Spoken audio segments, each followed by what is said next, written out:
मग कशी बुळू बुळू बुळू बुळू बुळू बुळू बुळू बुळू बुळू बुळू बुळू बुळू बुळू पुढारी स्टेजवर आले।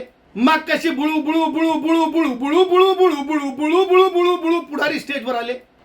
मी काय सांगितलं की दाखवायचे दात आणि खायचे दात ह्या जरंग्याच्या आंदोलनाचे वेगळे आहेत।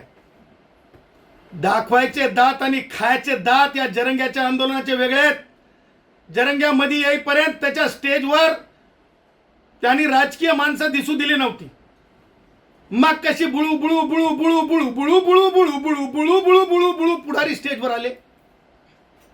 मग कसं काय माईक बाजूला करून वार्तालाप करायचा प्रयत्न होऊ लागला? का मोबाईल असा आडवा लावा लागू लागला? का लोक पत्रकारांना सांगण्यात येत होतं हे पुढारी जेव्हा स्टेजवर होते थोडं दूर जा थोडं दूर जा? ह्या सगळ्या मागचं होतं काय? त्यात ह्या सगळ्या बाबींची कारण मीमांसा म्हणजे हे आंदोलनातली कोणतीच मागणी मान्य होऊ शकत नाही। मी डंके की चोट पे सांगतो।